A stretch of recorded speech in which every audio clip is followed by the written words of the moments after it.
वाले का एक सवाल हुआ था ना, बेसिक से बता दिया था और मैंने क्लास को फिनिश किया करते हुए ये कहा था कि अगली क्लास में शॉर्टकट पर बात करेंगे।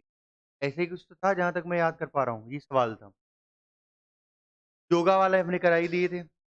1-2 बच्चों के बाद में आए थे डाउट्स कि योगा वाले सवालों में कैसे क्या होता है। इतना प्रैक्टिकली और ईज़ी वे में तो आपको बताया था मैंने। फिर भी अगर डाउट बनते तरीके से आप चीज़ों को नहीं समझ पाते हैं ना, किसी के डाउट अगर रहा है तो आप बेशक बता दीजिए ताकि मैं उन चीज़ों को दोबारा से बता पाऊँ ताकि आप बेहतर तरीके से समझ पाएँ। कौन था मुझे याद भी नहीं है, शायद वो चेहरा नहीं होगा।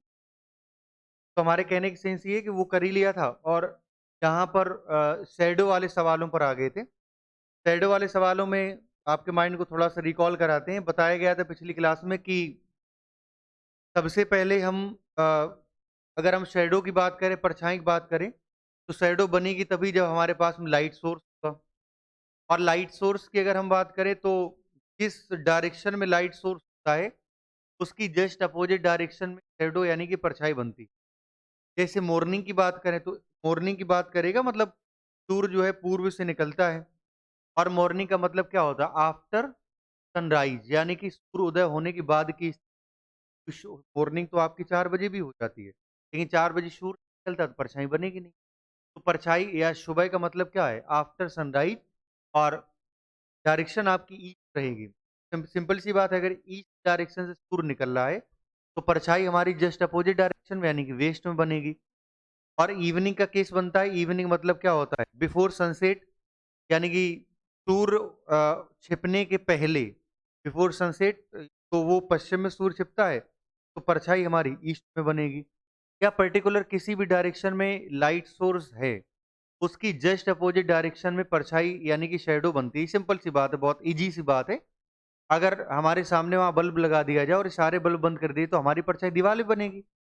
जिस डायरेक्शन में लाइट सोर्स है, यानी कि साउथ में लाइट सोर्स है, तो नॉर्थ में परछाई शैडो बनेगी। तो अपोज़िट डायरेक्शन नहीं है, तो आपस में हुए, वही चीज़ है। तो वही बात यहाँ पर बताई गई थी कि एक सुबह 2 दोस्त कविता और रीता एक-दूसरे से बात कर रहे थे। इस समय कविता की परछाई रीता के ठीक दाईं ओर, तो परछाई का हमें पता लगाना होगा बस। मॉर्निंग का केस, इवनिंग का केस ज़्यादा बनते, दोपहर के केस कभी भी आए, तो आंसर शैडो की बात की जाएगी तो एनडी होगा या तो नन ऑफ दीज़ होगा, इस तरीके का ऑप्शन आपको देखने को मिलेंगे। तो वहाँ पर उस ऑप्शन को प्रायोरिटी आप दीजिएगा, डिपेंड करेगा नन ऑफ दीज़ है या सीएनडी। सीएनडी बेटर तो यहाँ पर अगर आप ध्यान देने की ट्राई करें तो हमें बहुत अच्छे तरीके से पता है कि सुबह, जैसे ही उसने सुबह कहा, वैसे ही मन में हमारे ईस्ट की बात कर रहा है। और अगर ईस्ट में सन है, सूर्य है, तो हमारी जो छाया है, जो हमारी परछाई है, वो वेस्ट यानी कि पश्चिम में बनेगी। तो उसने कहा है, एक सुबह 2 दोस्त कविता और रीता एक-दूसरे से बात कर रहे थे, यदि इस समय कविता की परछाई ठीक उसके बाईं ओर हो, यानी कि कविता का लेफ्ट हैंड वेस्ट होगा, क्योंकि परछाई वेस्ट में है ना। अगर लेफ्ट हैंड अगर वेस्ट में है, तो वेस्ट में बायाँ हाथ तभी पॉसिबल है जब कविता का फेस नॉर्थ में होगा। समझ रहे आप? तो अगर नॉर्थ में कविता का फेस है, तो दूसरे का फेस जो भी है, रीता का जिसका हाथ था, तो कविता का फेस किसमें हो जाएगा? साउथ में हो जाएगा, क्योंकि हाथ किसका था? रीता लिखा ना? रीता का फेस किसमें हो जाएगा? नॉर्थ में, तो उसके जस्ट अपोजिट डायरेक्शन में किसका फेस? कविता का हो जाएगा।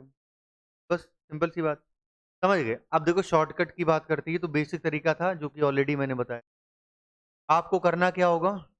वो देखो, हमें यहाँ पर लेना है सन और सन का या तो लेंगे लेफ्ट या लेंगे राइट। सूर्य लेना है, सूर्य का या तो लेफ्ट लेंगे हम या फिर राइट लेंगे। सन के लेफ्ट और राइट की बात करें तो लेफ्ट राइट हमें सवाल में दिया होगा, है ना? अच्छा, इसके बाद में लेफ्ट राइट के बाद में यहाँ पर जो फेस आएगा, वो आएगा उस व्यक्ति का जिसका हाथ होगा और उसकी जस्ट अपोजिट डायरेक्शन में उस व्यक्ति का फेस आएगा जो उसके सामने बैठा था। तो सन का मतलब क्या है? देखो, अब यहाँ पर सुबह है, तो सन का मतलब क्या है? लिखोगे ईस्ट। अब ईस्ट का लेफ्ट लेना कि राइट लेना वो सवाल में पता बता देगा। ईस्ट का हमें क्या लेना है? लेफ्ट। ईस्ट का लेफ्ट क्या होता है? ईस्ट का लेफ्ट क्या होता है? नॉर्थ होता है। यानी कि नॉर्थ में उस व्यक्ति का हाथ होगा जिस व्यक्ति का चेहरा था और सॉरी जिस व्यक्ति का मतलब हाथ था। हाथ किसका है? रीता का है। तो Rita is facing north and तो Kavita is facing south because if they are talking तो definitely we are sitting opposite to each other. यदि वो आपस में बातचीत कर रहे हैं तो जरूर जरूर है 100% कि वो दोनों एक दूसरे के आमने सामने बैठे ही। बात क्लियर है यहाँ तक? तो इस तरीके से सवाल का आंसर आप निकालें। ये सन का लेफ्ट राइट लिया हमने, और जो फेस आया वो उस व्यक्ति का आया जिसका हाथ था, और जो भी डायरेक्शन हमारी आई उसके अपोजिट डायरेक्शन में दूसरे वाले पर्सन का फेस हो जाएगा, और ऐसे आंसर निकालेंगे। ये ज्यादा बेहतर बेहतर तरीका है। नहीं, बेसिकली भी वैसे कर सकते थे बेसिक से, बट थोड़ा सा टाइम कंज्यूम होता, वहां पर खर्च होता टाइम, कोई मतलब था नहीं। हो गया भाई?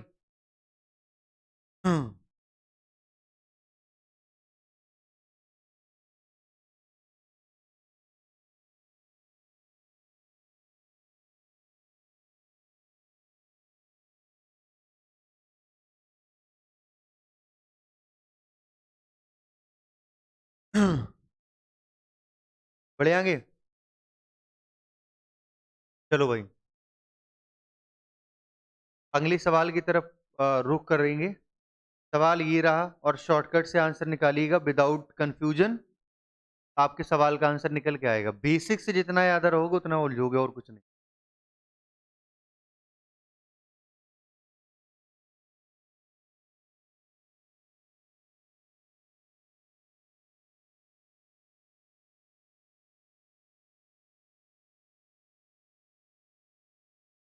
हो गया? बताइए भाई, सवाल का आंसर क्या आएगा? यहाँ पर बताया गया, एक सुबह दो दोस्त सुमित और मोहित एक दूसरे से बात कर रहे थे। यदि इस समय सुमित की परछाई मोहित की ठीक दाईं ओर हो तो सुमित का मुख्य दिशा, हम कुछ नहीं करना है। सुबह जैसे ही कहा, जैसे ही उसने मॉर्निंग कहा, वैसे ही आपके माइंड में क्या क्लिक किया? ईस्ट, यानी कि पूर्व। क्यों? क्योंकि मॉर्निंग में जो सूर्य है पूर्व दिशा में चलता है। लाइट सोर्स जो है हमारा वो ईस्ट है, यानी कि पूरब है।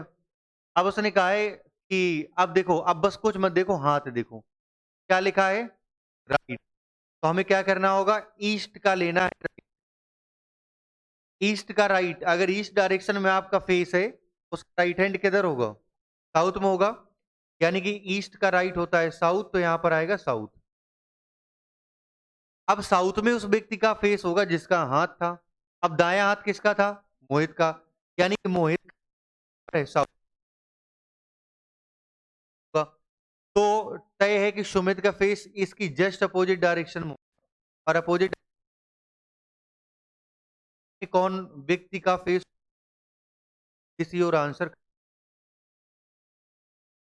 बोलो, बात क्लियर है यहाँ तक?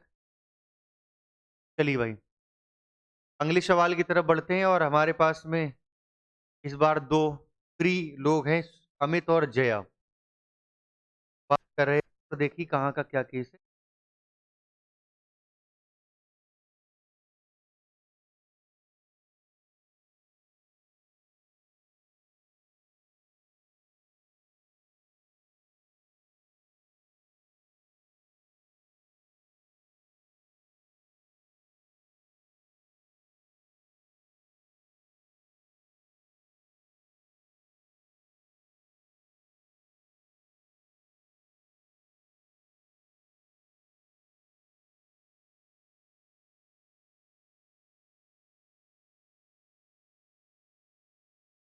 हाँ भाई, आंसर आया।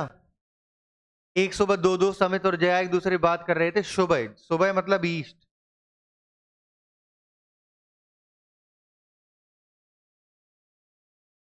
देखते हैं आंसर जो भी। फिलहाल यहाँ ईस्ट का आ गया, तो ईस्ट आप लीजिए।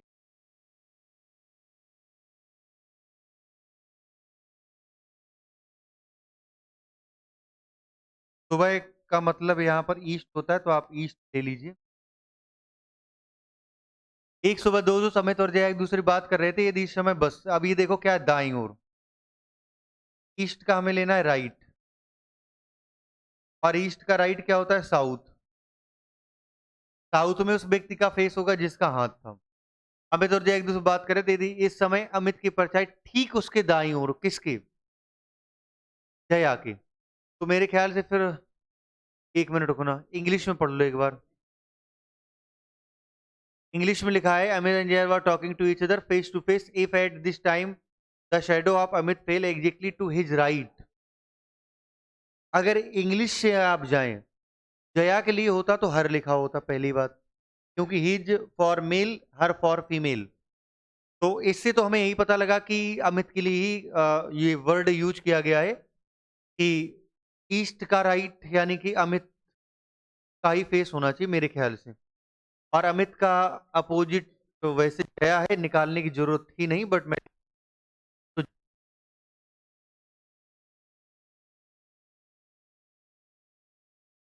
अमित, ठीक है। इंग्लिश से ने ये तय किया कि उस व्यक्ति का जो चेहरा है, जो फेस है, वो किधर था। बोलो, बात क्लियर है यहाँ तक? सवाल हम अलग से फ्रेम कर देते हैं ताकि और हमारी प्रैक्टिस हो जाए। मॉर्निंग की हम इवनिंग करेंगे। तीन हो गए ना, कितने हो गए?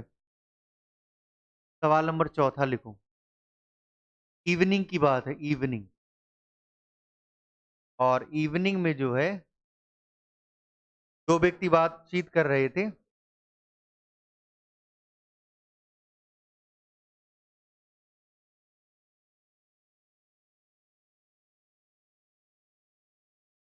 शोभन और सारा, ये आपस में बातचीत कर रहे थे, है ना। और इस समय देखा ही गया कि जो शोमन की, मतलब जो परछाई है, शोमन के राइट हैंड पर थी। तो बताइए सारा की परछाई किधर थी? शोमन की तरफ होगी।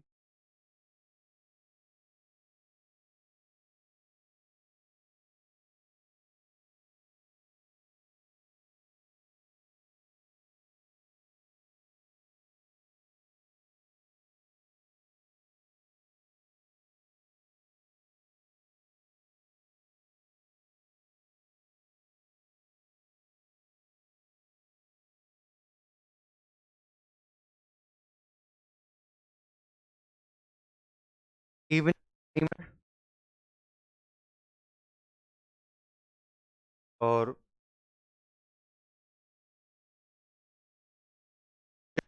बातचीत आपस में, शैडो जो है वो बीरू के लेफ्ट हैंड पर पड़ रही थी। तो जय का फेस की ये पता लगाना है। दो कर लो, काफी है।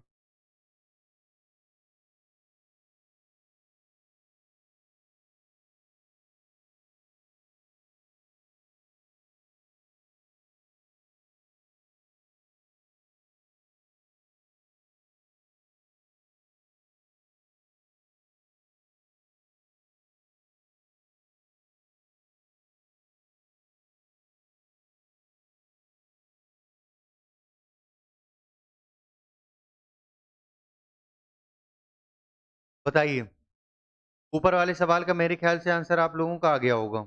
आ गया ना? यहाँ पर इवनिंग का टाइम है, हमने आपको बताया इवनिंग, जैसे ही उसने कहा इसका मतलब वेस्ट।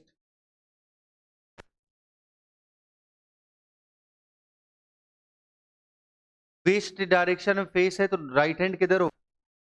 नॉर्थ में होगा। नॉर्थ में उस व्यक्ति का फेस होगा जिसका हाथ था। हाथ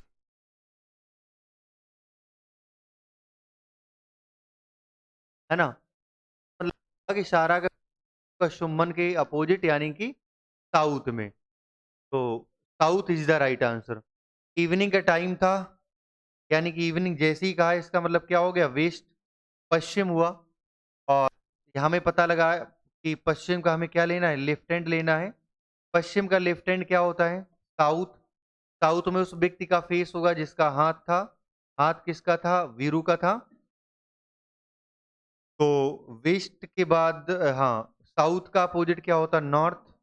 नॉर्थ में किसके फेस होगा? दूसरे वाले व्यक्ति का, यानी कि जय का। पूछा गया था जय का फेस, तो जय फेसिंग टू नॉर्थ। बोलो, बात क्लियर है? तो इस तरीके से सवालों का आप अंजाम दे सकते। इसी तरीके से सवाल जो है आपके आंसर है। ठीक है मेरे भाई, चलिए। तो ये था शेडो वाला कॉन्सेप्ट, जो कि हमने 5 सवाल की, मोर देन सफिशिएंट है। किसी का डाउट रहा है तो आप बेशक बता दीजिए। वैसे रहा नहीं होगा डाउट, है ना। कितनी टाइप हो गई हमारी? स्मोक एंड ट्रेन वाला मैंने कॉन्सेप्ट करा दिया था, वही कर लेते हैं। भाई मुझे बताओ, सेवन ना?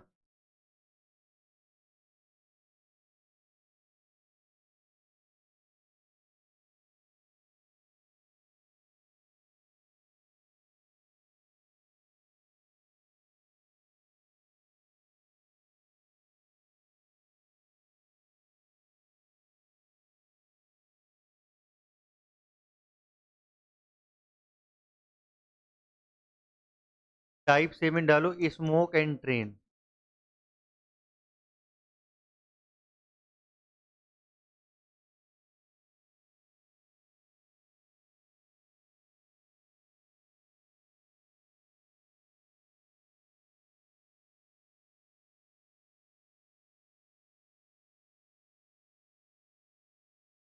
अब यहाँ पर कैसे कैसे सवाल बनते हैं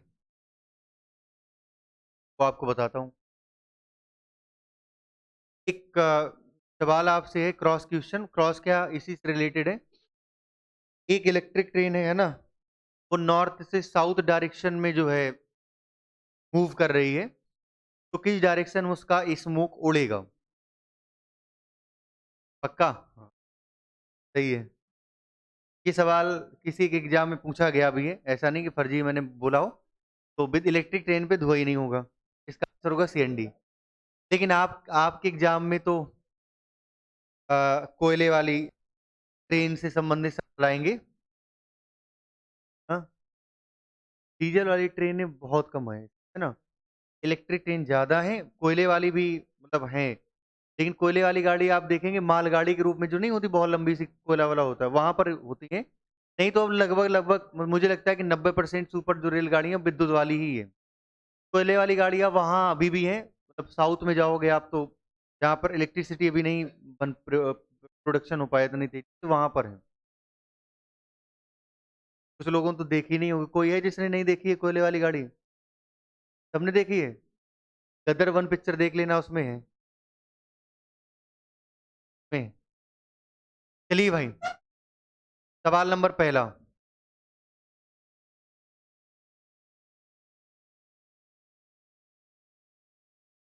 एक रनिंग ट्रेन है। हाँ, कोयले वाली ही है। सारी जितने सवाल है सब कोयले वाले। एक रनिंग वाली, एक रनिंग ट्रेन है, वो जा रही है नॉर्थ डायरेक्शन में, नॉर्थ में।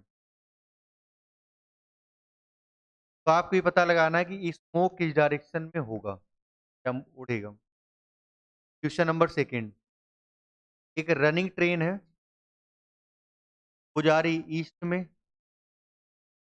स्मोक की अगर हम बात करें, किस डायरेक्शन में उड़ेगा? सवाल नंबर तीसरा। एक रनिंग ट्रेन नॉर्थ में जा रही है, और एयर जो है उस समय हवा भी चल रही है, एयर डायरेक्शन जो है वो है ईस्ट। तो आपको ये पता लगाना है, क्या पता लगाना है? कि स्मोक किस डायरेक्शन में उड़ेगा।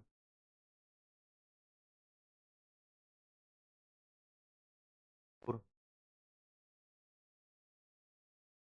एक रनिंग ट्रेन है, की डायरेक्शन है वेस्ट, और एयर डायरेक्शन है नॉर्थ। तो स्मोक की डायरेक्शन क्या होगी? Question number 5। रनिंग ट्रेन की डायरेक्शन है साउथ,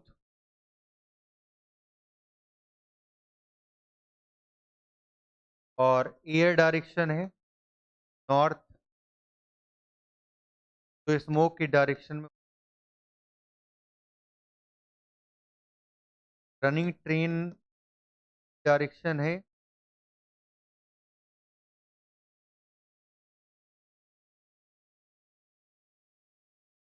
और एयर डायरेक्शन है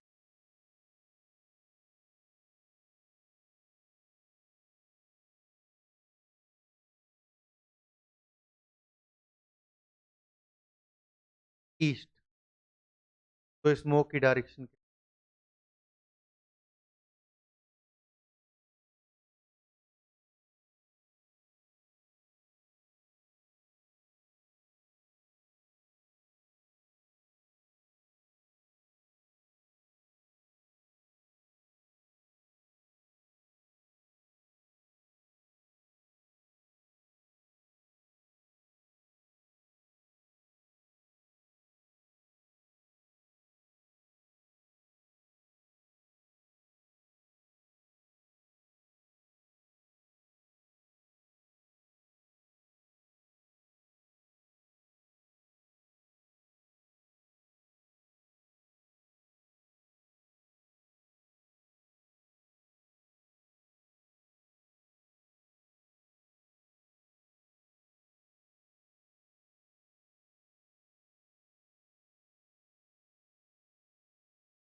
भाई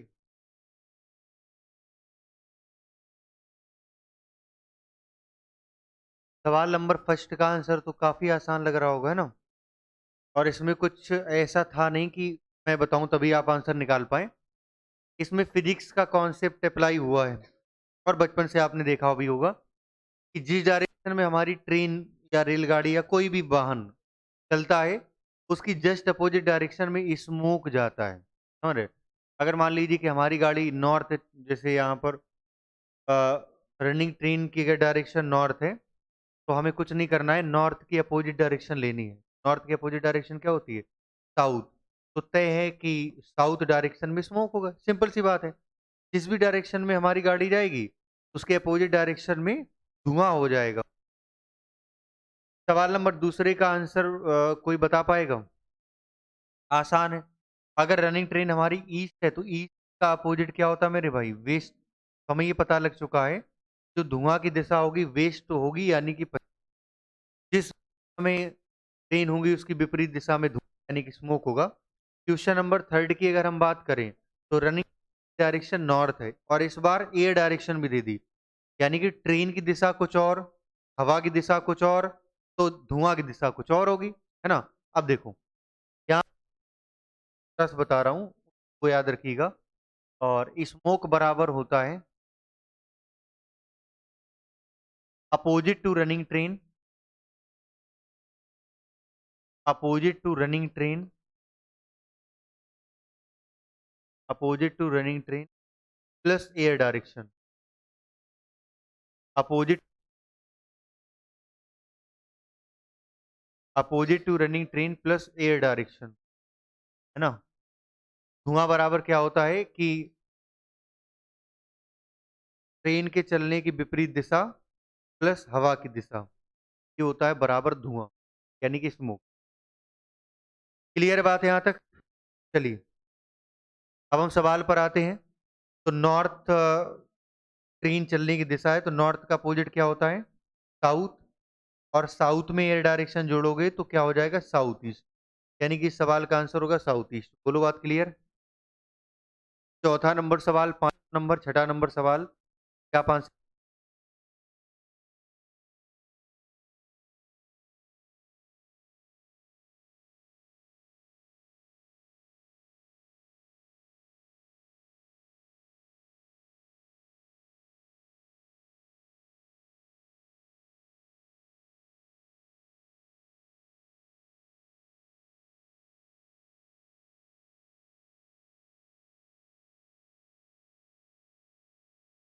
हो गए भाई? क्वेश्चन नंबर फोर की अगर हम बात करें तो काफी आसान। रनिंग ट्रेन के अपोजिट ट्रेन पहले आप करोगे, तब अपोजिट डायरेक्शन। वेस्ट का अपोजिट क्या होता भाई? और ईस्ट में आप नॉर्थ जोड़ोगे तो होगा north east. This is your answer, ठीक है? क्वेश्चन नंबर फाइव पर अगर आप जाएं, तो यहाँ पर लिखा रनिंग ट्रेन जो है वो साउथ डायरेक्शन में है। भाई मेरे साउथ का अपोजिट क्या होता है? नॉर्थ होता है। और नॉर्थ प्लस नॉर्थ बराबर होता है टू नॉर्थ, है ना? उत्तर प्लस उत्तर बराबर क्या होगा? दो बार उत्तर। तो इस सवाल का जो आंसर क्या आएगा? नॉर्थ आएगा। तो जब दो डायरेक्शन हमारी सेम होती है तो हम एक ही डायरेक्शन काउंट करेंगे, तो यहाँ पर आंसर क्या आएगा? नॉर्थ। लेकिन फंसे हो गए यहाँ, स्टार मैंने लगाया है, इसका मतलब कि सवाल में कुछ ना कुछ स्पेशलिटी है। क्या है वो? देखो, यहाँ पर हमने देखा कि रनिंग ट्रेन जो है वो ईस्ट डायरेक्शन में है भाई। ईस्ट का अपोजिट क्या होता है? वेस्ट होता है। Opposite to running train plus air direction, और एयर डायरेक्शन हमारी क्या है? ईस्ट। क्या ऐसी कोई दिशा आपने सुनी है वेस्ट और ईस्ट? क्या ईस्ट और वेस्ट एक साथ? नहीं, ये दो विपरीत दिशाएं कभी एक साथ हो ही नहीं सकती। क्या दिशा ही नहीं होगी, मामला तो फंस गया बुरी तरीके। देखो, अगर हम क्वेश्चन नंबर 6 की बात करें, तो ये सवाल जो है ना वो है हमारा condition based question. Condition based क्या होता है ये समझिए। यहाँ पर इस सवाल का आंसर, जब तक कंडीशन हमारे पास में नहीं होगी तब तक हम इसका आंसर नहीं दे पाएंगे। अब देखो, कंडीशन टोटल होती है तीन या चार। पहली कंडीशन क्या होगी? पहली कंडीशन ये होगी कि हो सकता है कि वेलोसिटी ऑफ ट्रेन ज्यादा हो वेलोसिटी ऑफ एयर से। भाई अगर धुआं हो रहा है। तो मूव क्यों हो रहा है? क्योंकि ट्रेन का कुछ वेग होगा, वेलोसिटी होगी, हवा की भी कुछ वेलोसिटी होगी। तो अगर हवा ही नहीं चल रही तो हवा की वेलोसिटी उस समय 0 होगी। ट्रेन की वेलोसिटी के अनुसार ही जो हमारा स्मोक मूव कर जाएगा। आसान है, बहुत ज़्यादा तार्किक बात ये नहीं है, कहने लायक है। लेकिन अगर हवा भी होगी तो हवा भी कुछ ना कुछ वेलोसिटी से चलेगी। तो कंडीशन यहाँ पर ये बन सकती है कि ट्रेन का जो वेग है, वेलोसिटी है, वो ज़्यादा हो और हवा यानी कि एयर का की जो वेलोसिटी है वो कम हो। अगर ये सिचुएशन की कंडीशन है तो जो स्मोक अकॉर्डिंग ट्रेन, भाई सिंपल सी बात है, अगर दो लोगों को आपस में भिड़ा दिया जाए तो कौन जीतेगा? जो ज्यादा ताकतवर होगा, है ना? तो ये चीज है यहाँ पर। सेकेंड कंडीशन हमारी ये भी बन सकती है कि वेलोसिटी ऑफ एयर ज्यादा हो, वेलोसिटी ऑफ ट्रेन कम हो। तो उस कंडीशन में जो स्मोक होगा वो किसके अकॉर्डिंगली मूव करेगा? एयर के अकॉर्डिंगली मूव करेगा। दो कंडीशन बनी। तीसरी कंडीशन ये भी होगी और रेयर ऑफ एयर की वेलोसिटी ऑफ ट्रेन बराबर हो वेलोसिटी ऑफ एयर के। तो उस कंडीशन में जो स्मोक होगा, धुआं होगा, वो अपर जाएगा, ऊपर जाएगा। ठीक है, ये वब होगा। तो हमारे तीन कंडीशन क्या है? ट्रेन बड़ा ज्यादा हो, एयर कम हो, स्मोक ट्रेन के अकॉर्डिंगली मूव करेगा। एयर ज्यादा हो, वेलोसिटी ऑफ ट्रेन कम हो, एयर के अकॉर्डिंगली स्मोक मूव। तीसरी कंडीशन वेलोसिटी ऑफ ट्रेन और वेलोसिटी ऑफ एयर ये बराबर हो तो स्मोक धुआं जो होगा ना वो ऊपर की साइड पर जाएगा। और चौथी कंडीशन, जब कुछ ना बताया जाए, जब कुछ बताया ही नहीं, सवाल यही है लेकिन कुछ बताया ही नहीं गया है, तो आंसर फिर सीएनडी के अलावा कुछ होगा नहीं। हम कह ही नहीं पाएंगे क्या है भाई, हमें क्या पता कि कौन सी कंडीशन है। जब तक कंडीशन होगा तब तक हम पाएंगे। और आंसर नहीं निकाल पाने का मतलब क्या होता है कि उस सवाल का आंसर सीएनडी आएगा, सीएनडी होगा, होता सीएनडी। और अगर इनमें से ये कोई कंडीशन दी होती तो फिर हम according to condition answer decide करते। बोलो यहां तक बात क्लियर है सारे लोगों को? कोई परेशानी, कोई दिक्कत, कोई समस्या? काउंट कर लीजिए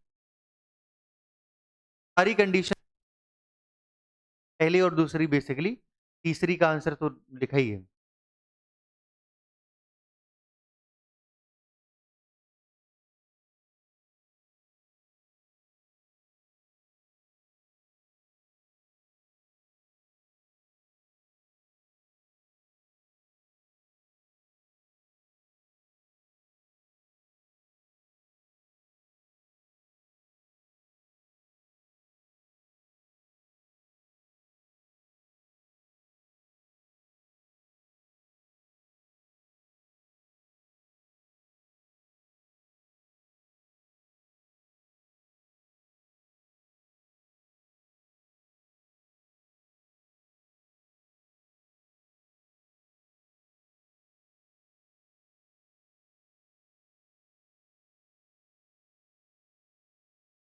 हो गया भाई?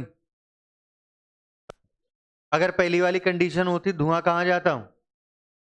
वेस्ट में जाता। अकॉर्डिंग टू रनिंग ट्रेन मतलब अपोजिट डायरेक्शन करते तो आंसर वेस्ट होता। अगर दूसरी वाली कंडीशन होती तो धुआं डायरेक्शन में जाता, ईस्ट में ही जाता। समझ रहे हो? और बाकी तीसरा और चौथा तो आपके सामने आंसर लिखे, कोई नहीं सवाल का आंसर देने के, लेकिन एक दो सवाल अब हम क्या करें समझ लें। अगर एग्जाम 7 रनिंग ट्रेन की दिशा है north east, smoke sorry air जो डायरेक्शन है यानी कि हवा की जो दिशा है वो है नॉर्थ ईस्ट, वेस्ट है। स्मोक की डायरेक्शन क्या होगी? क्वेश्चन नंबर 8, रनिंग ट्रेन जो है वो है, रनिंग ट्रेन की दिशा है साउथ ईस्ट और एयर डायरेक्शन नॉर्थ है। स्मोक की डायरेक्शन बतानी।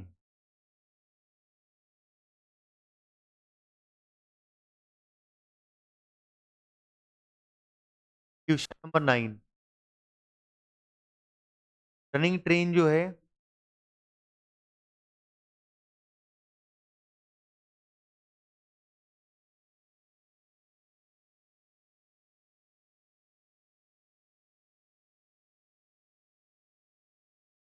नॉर्थ ईस्ट, स्मोक की डायरेक्शन क्या हो? क्वेश्चन नंबर 10, रनिंग साउथ में, वेस्ट कर, वेस्ट में, और एयर डायरेक्शन है वेस्ट। लेकिन यदि ऑफ एयर ज्यादा हो वेलोसिटी ऑफ ट्रेन से, तो स्मोक की डायरेक्शन होगा, ये आपको पता लगाना। रनिंग ट्रेन साउथ वेस्ट में है, एयर डायरेक्शन जो है वो है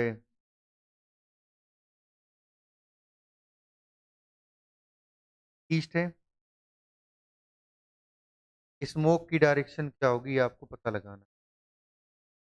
ठीक है, 11 सवाल, 11 जवाब।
हो गया भाई?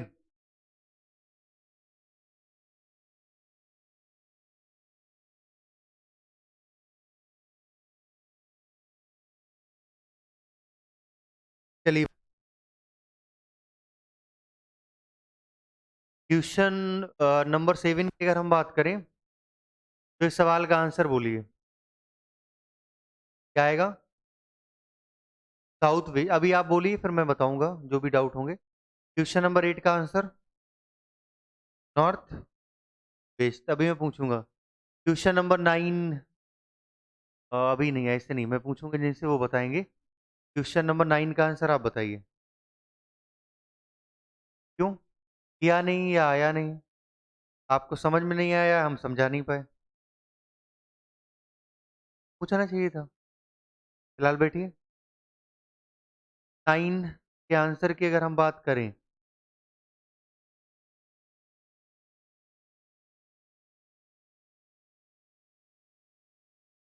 North west. क्वेश्चन नंबर 10 की अगर हम बात करें, आप बताइए सवाल का आंसर वाले भाई। वेस्ट। नंबर अगर हम बात करें 11 की, यानी कि 11 नंबर की, तो इस सवाल का आंसर साउथ वेस्ट। ये हमारे पास आंसर रिसीव हुए है ना। क्वेश्चन नंबर 7 किसी का डाउट है, बताना है। हमने आपको बताया कि सबसे पहले रनिंग ट्रेन की अपोजिट डायरेक्शन करनी है, तो रनिंग ट्रेन की अपोजिट डायरेक्शन पहले कर लो। नॉर्थ ईस्ट का अपोजिट होता है साउथ वेस्ट, एकदम सही है। और साउथ वेस्ट में अगर हम वेस्ट जोड़ेंगे तो रिजल्ट साउथ वेस्ट ही रहेगा, सही आंसर है। साउथ वेस्ट प्लस वेस्ट मतलब साउथ वेस्ट, वेस्ट उसमें मिल जाएगा। रनिंग ट्रेन साउथ ईस्ट है, साउथ ईस्ट की अपोजिट डायरेक्शन करोगे क्या होगा मेरे भाई, क्या होगा? हाँ, नॉर्थ वेस्ट होगा। North west plus west north west ही होगा, सही आंसर है ये भी। क्वेश्चन नंबर 9 की अगर हम बात करें तो हमें क्या करना है, सबसे पहले अपोजिट डायरेक्शन है, वेस्ट है। और वेस्ट में अगर हम एयर डायरेक्शन को जोड़ें जो कि नॉर्थ वेस्ट दी है, तो नॉर्थ वेस्ट ही डायरेक्शन होगी। बोलो यहां तक बात क्लियर है? क्वेश्चन नंबर 10 अगर हम बात करें, हाँ यही सवाल आपका डाउट था, तो क्या दिक्कत थी, मतलब यहाँ पर क्या नहीं कर पाए? अभी आ रहा है पक्का? क्वेश्चन नंबर 10 की अगर हम बात करें तो रनिंग ट्रेन जो है ना वो वेस्ट है, और वेस्ट डायरेक्शन की हमें अपोजिट डायरेक्शन करना ना। तो वेस्ट की अपोजिट डायरेक्शन क्या होती है? होती है,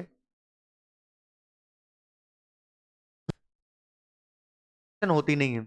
लेकिन यहाँ बता दिया गया वेलोसिटी ऑफ एयर ज्यादा है, तो एयर के अकॉर्डिंगली हमारा स्मोक मूव करेगा, तो वेस्ट ईस्ट ना होके आंसर वेस्ट होगा।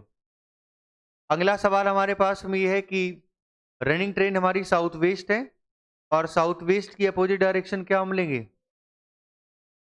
नॉर्थ।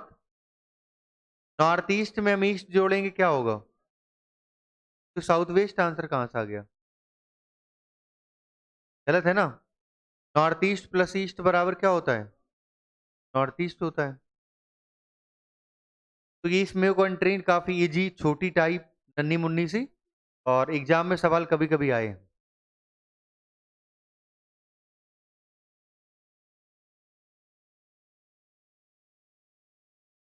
हाँ, तो साउथ ईस्ट का हमने अपोजिट किया तो नॉर्थ ईस्ट आया, ठीक है।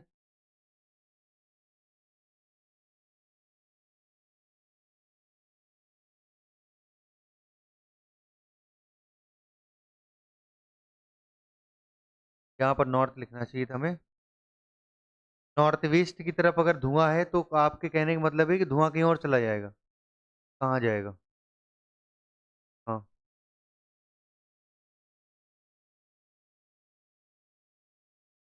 एक चीज और आपको बता दें, केवल यहाँ पर जैसे मैंने आपको बताया था डिग्री का कॉन्सेप्ट, ये नॉर्थ है और ये ईस्ट है। हमने आपको बताया था नॉर्थ की 22.5 डिग्री लेफ्ट, नॉर्थ की 22.5 डिग्री राइट, जो एरिया होगा वो नॉर्थ का होगा। बाकी फिर 22.5 के हिसाब से आप डिसाइड करते रहेंगे कि एरिया वो है किसका।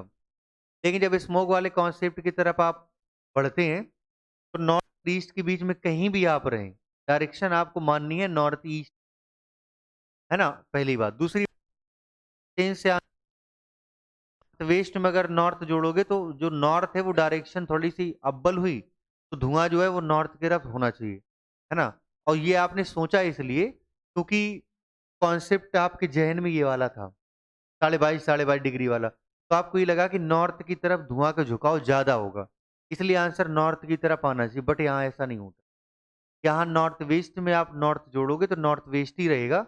और कहीं पर भी नॉर्थ के ना, अगर आप 0.1% भी लेफ्ट या राइट में है, तो फिर नॉर्थ नहीं रहेगा, वो फिर सब डायरेक्शन बन जाएगा। केवल इस कौन यहाँ पर ऐसा होता है। बताओ भाई।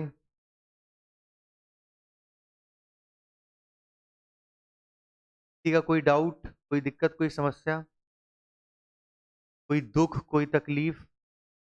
अरे, ये क्यों मैंने पूछ लिया भाई? जीवन में तो दुख ही दुख है, कल से तो दर्द मिल रही है जीवन में, नहीं? है ना? क्या लगता है आपको वर्ल्ड कप में सबसे बड़ी वजह क्या है हारने की?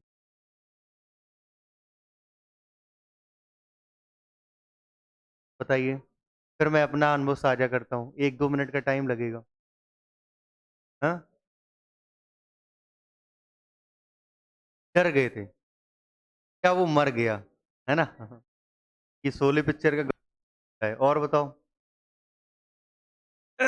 वेरी गुड, ये सही आंसर है। देखो मैं आपको बताता हूँ, सबसे ज़्यादा इंडिया टीम बहुत अच्छा खेली है ना, 10 में 10 खेली, कल क्यों नहीं जीत पाई? क्योंकि इंडिया जो टीम है ना, वो प्रेशर को हैंडल नहीं कर पाई। और एग्जाम एग्जाम और ये क्रिकेट वर्ल्ड कप एक जैसा होता है, मतलब कंपैरिजन करो, बहुत कुछ सीखने को आपको मिलेगा। एग्जाम में भी जब आपका सिलेक्शन नहीं होता है ना, तो मैक्सिमम चांसेस होते हैं कि प्रेशर की वजह से आपका पेपर बिगड़ता है।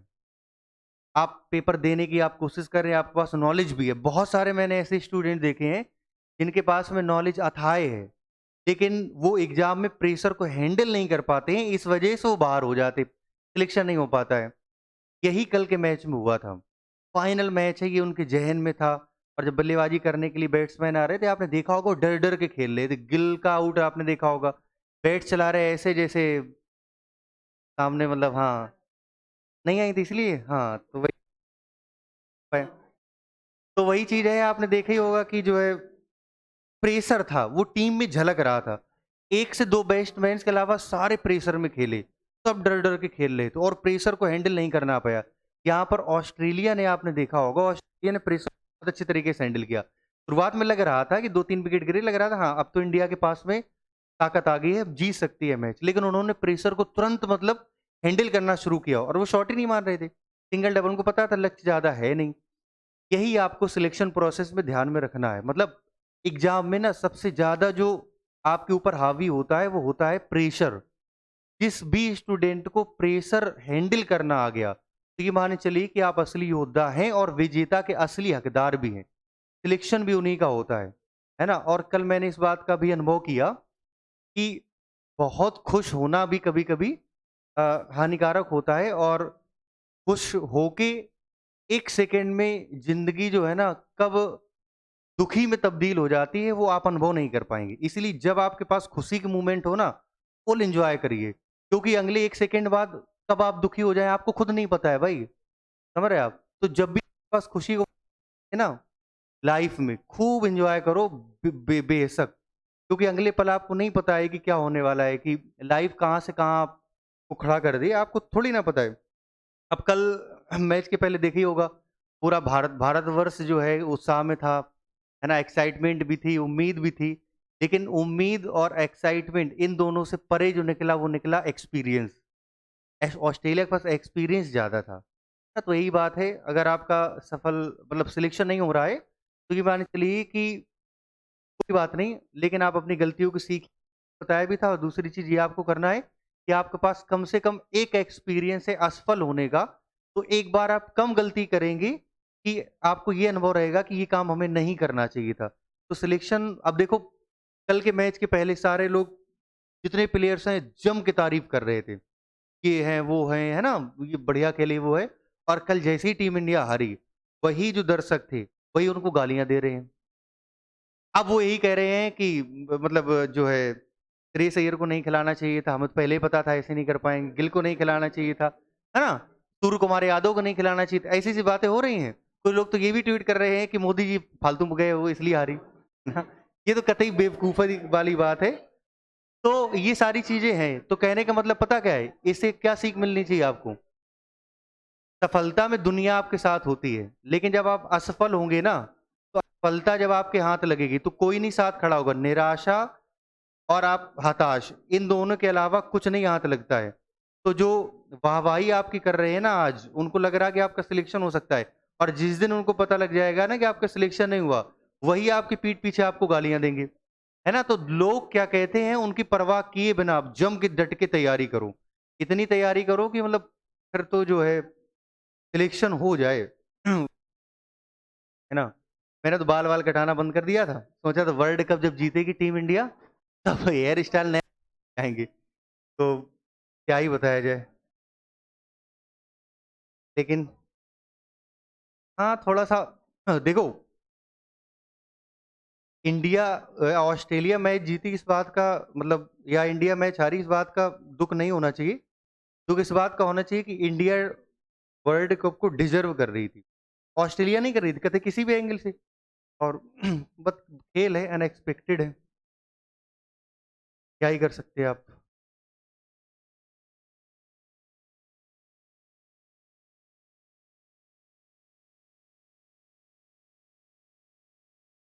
कौन सी टाइप आगे आएगी? क्या लिखा था मैंने? क्लॉक वाली ना? ठीक, ओके।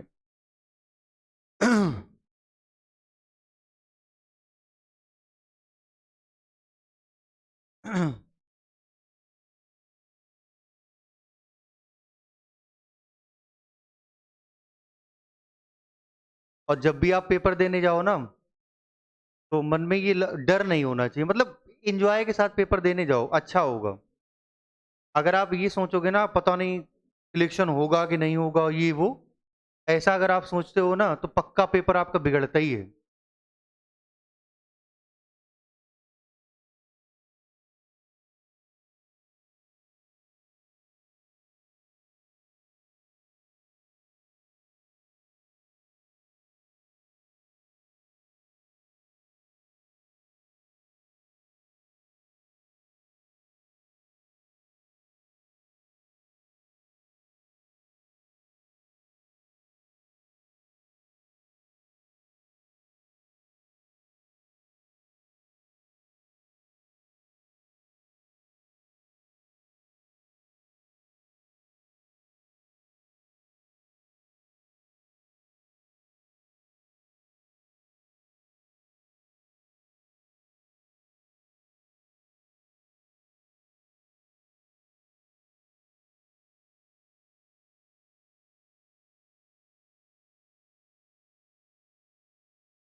हो गया भाई?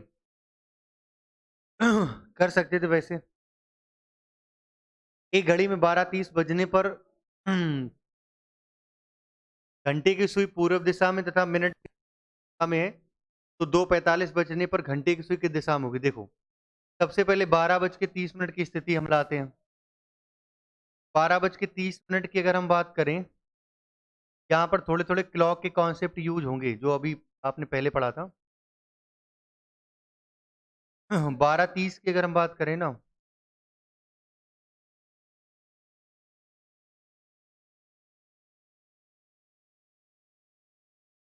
एग्जैक्ट जो 12:30, लगभग लगभग, मेरी बात ध्यान से समझना। 12:30 का मतलब ये है 12 से मिनट की मिनट आगे है, ठीक है। तो मैं अगर ये पूछना चाहूँ कि कितनी डिग्री आएँगे, तो क्या मुझे बता सकते हो आप? कितनी डिग्री है?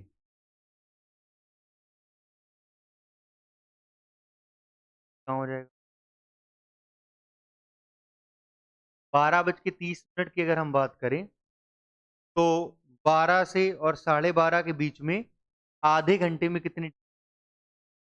गलत।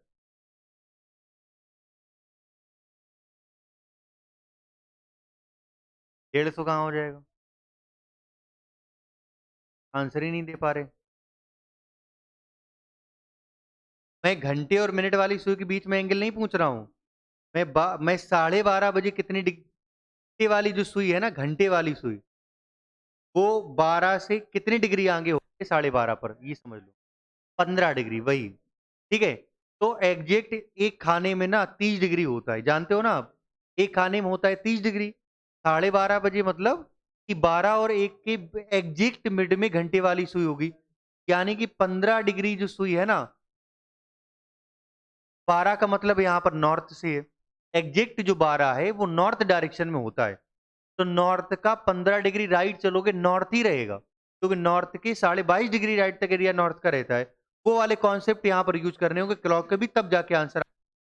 तो हमें ये पता है कि 12:30 बजे जो कह रहा कि घंटे की सुई पूर्व में है, एक्चुअल में घंटे नॉर्थ में थी।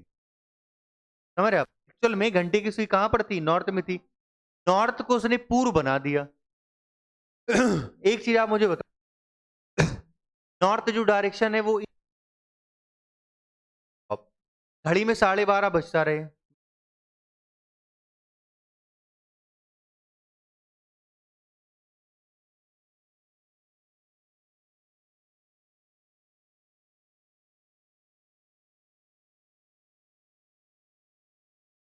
12:30 बजे की स्थिति की अगर हम बात,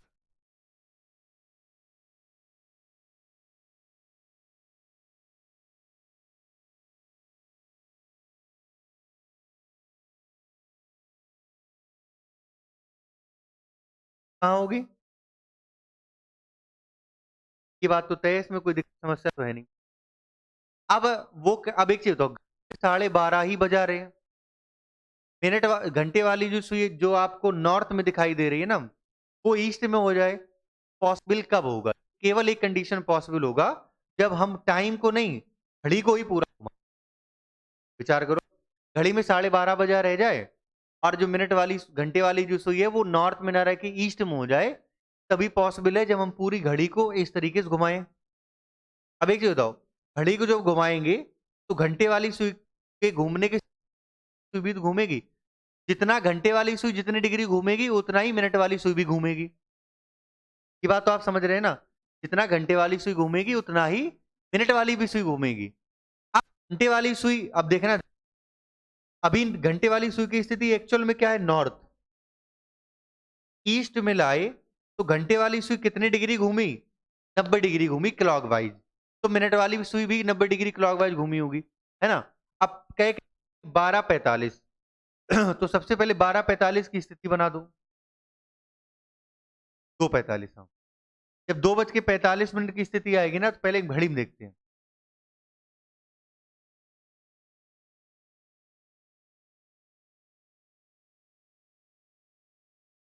2:45 की अगर हम बात करें, तो 2:45 पर हमें ये पता है कि जो हमारी घंटे वाली सुई होगी ना, वो होगी 3 के करीब।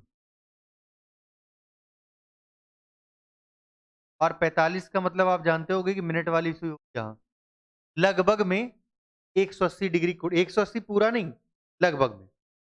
तो यहाँ पर ये स्थिति हमारी 2:45 की है। अच्छा जी, अगर घंटे वाली सुई एग्जैक्ट 3 पर होती, मतलब क्लियर एग्जैक्ट वो ईस्ट डायरेक्शन में होती, समझ रहे आप? लेकिन ईस्ट से 15 डिग्री जो है, घंटे वाली सुई पहले है अभी, और 15 डिग्री, सॉरी 15 डिग्री नहीं, मिनट। अगर 15 मिनट और हो जाए घड़ी में, तो एग्जैक्ट 3 बज जाए।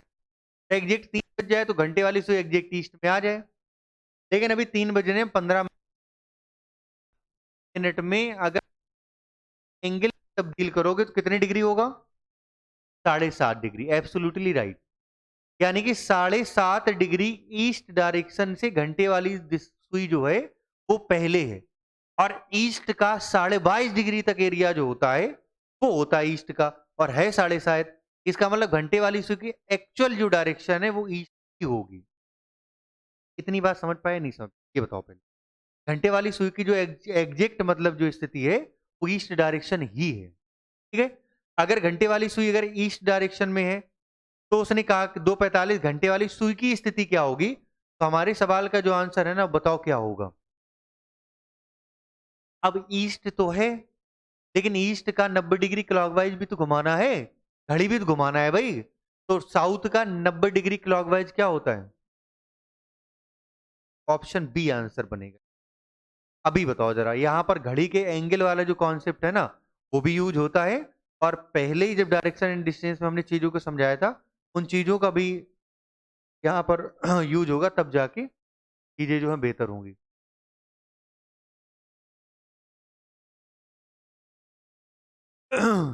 ठीक है भाई।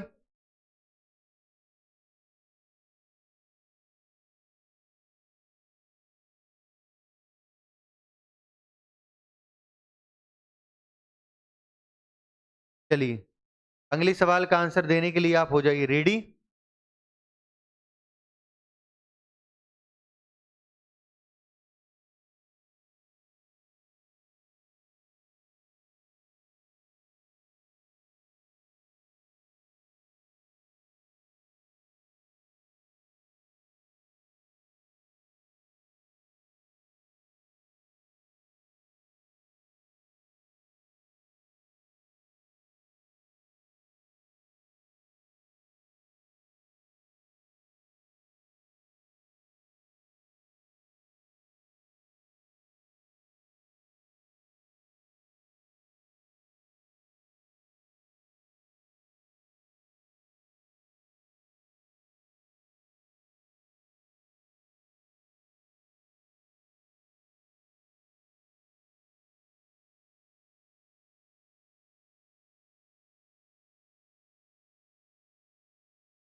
हो गया। घंटे लिखा होगा ना? गलत है, प्रिंटिंग मिस्टेक, घंटे पूरा इधर लिखा है। आंसर आ गया भाई सभी का। घड़ी नहीं बनाना आपको, मतलब मैंने तो आपको समझाने के पॉइंट आप में आपने समय एक तरफ बचा रहे हो एक तरफ लगा रहे हो, तो कोई मतलब थोड़ी ना है। घड़ी आपको यहाँ पर 4:30 बजे घड़ी में बच रहा है, तो जैसे ही 4:30 मतलब आपके मन में आपने टाइम, वैसे आपको तुरंत एक करना चाहिए कि मिनट वाली सुई साउथ, साउथ ईस्ट, ये 1 सेकंड में क्लिक करना चाहिए। तो ठीक है, नहीं घड़ी बनाने से कोई मतलब नहीं। अगर मिनट की सुई पूरब में हो, अब मेरी बात ध्यान से समझना, मिनट की सुई कहां पर है? 4:30 पर कहाँ होगी? साउथ में होगी। एग्जैक्ट तो साउथ में है ना। अरे भाई, साउथ जब 4:30 बजेगा तो ऐसा ही तो टाइम होगा। तो ये मिनट वाली सुई की साउथ को कह क्या रहा है? ईस्ट, ईस्ट कह रहा है। इसका मतलब हम जब घड़ी को 90 डिग्री अब जाके ईस्ट में होगी, तो अगर मिनट वाली अब इधर आओ, पूछा क्या गया है? पूछा गया है, अरे आसान, मिनट क्या पूछा, अगर मिनट से पूरब में है तो घंटे की सुई किस दिशा में होगी? नॉर्थ ईस्ट, ऑप्शन पहला आंसर। जितना मिनट वाली सुई घूमी उतना ही घंटे वाली सुई घुमा दीजिए। ठीक है, ये आसान सवाल हुआ पहले वाले की अपेक्षा। बढ़े आगे भाई।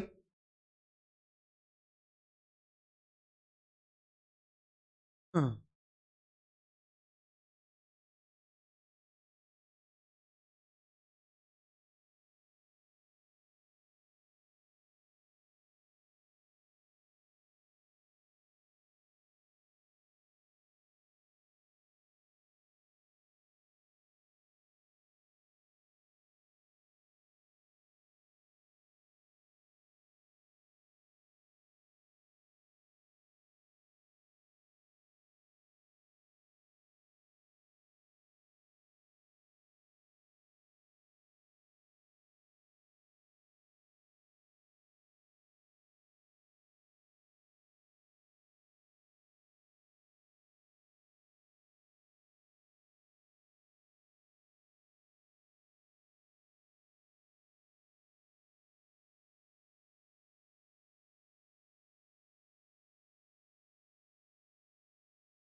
आ गया आंसर भाई?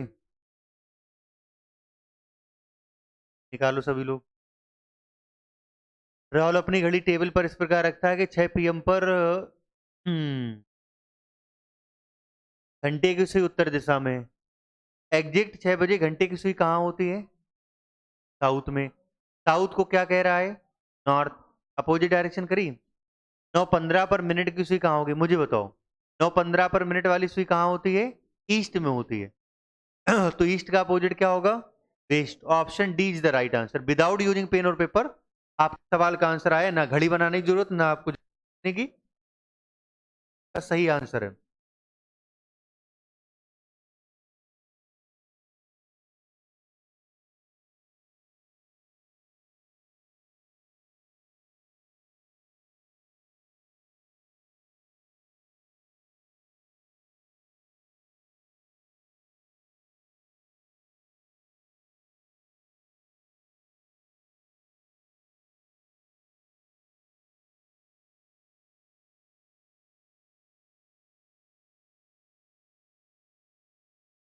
5:50 पर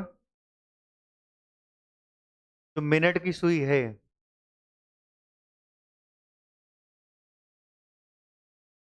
वेस्ट में, या वेस्ट ना लिखे नॉर्थ वेस्ट लिखो, तो आपको पता लगाना है 7:30 पर। 7:30 घंटे की सुई किधर होगी? बढ़िया सवाल है। इस सवाल का आंसर निकालिए और ये आज की क्लास का आखिरी सवाल होगा।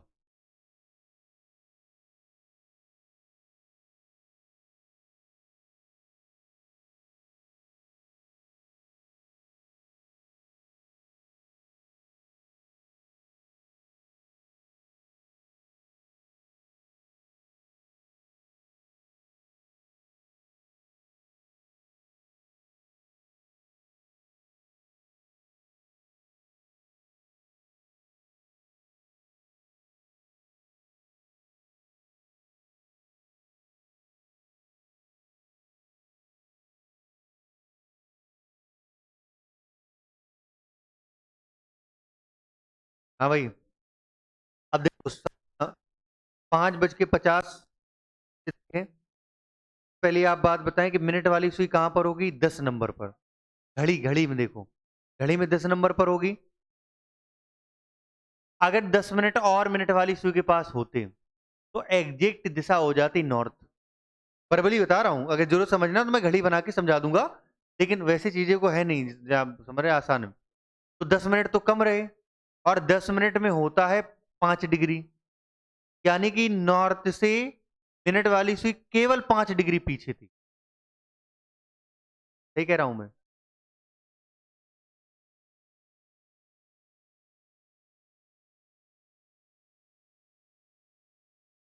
10 मिनट हुआ ना, तो 10 मिनट में 5 ही डिग्री हुआ।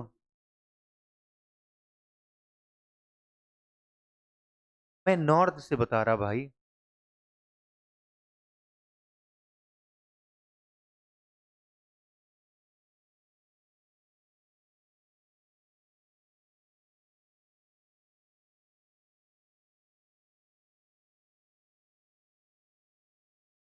क्या है? 5:50 ना, 50 का मतलब मिनट वाली सुई यहाँ होगी, और घंटे वाली सुई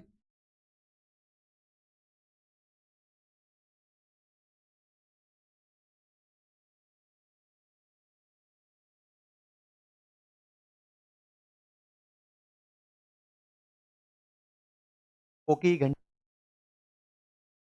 रुको जरा, मतलब एग्जैक्ट 10 पे होगी, तो यहां से यहां देखोगे वैसे मिनट वाली हो ना, घंटे वाली सुई देखने की जरूरत नहीं। 30 तो उस हिसाब से 60 डिग्री हुआ है ना, उस हिसाब से डिग्री, तो नॉर्थ से 60 डिग्री इधर है, तो नॉर्थ का 60 डिग्री इधर होने का मतलब क्या? नॉर्थ डायरेक्शन तो नहीं रहेगी, है ना? इस डायरेक्शन फेस यहाँ पर होती तो वेस्ट में जाता। यहाँ एक और वेस्ट, तो वेस्ट का 30 डिग्री मतलब वेस्ट भी क्रॉस, नॉर्थ ईस्ट सही है। तो एक्चुअल में नॉर्थ ईस्ट डायरेक्शन है, मतलब मिनट वाली सुई की एक्चुअल में दिशा क्या है? North east. हाँ मतलब नॉर्थ वेस्ट, और नॉर्थ वेस्ट को उसने नॉर्थ वेस्ट ही कह दिया, नॉर्थ वेस्ट को उसने नॉर्थ वेस्ट ही कह दिया। तो 7:30 बजे घंटे वाली सुई की अगर हम बात करें, तो एग्जैक्ट 7:30 बजे घंटे वाली सुई की कहां पर दिशा होगी? घंटे वाली सुई की दिशा क्या होगी? हाँ यही होगा ना, साउथ वेस्ट सही आंसर है। एक, बोलो बात क्लियर है यहाँ तक? यहाँ तक बात ओके है ना? ठीक है, तो आज की क्लास यहीं तक रखते हैं, अच्छे से तैयार कर रिवाइज करिए। कल लगभग टॉपिक, लगभग क्या कल टॉपिक खत्म हो जाएगा। तो डायरेक्शन एंड डिस्टेंस के जो भी आपके बुकलेट में सवाल हैं उनको लगा के भी आइए कल। Okay, thank you.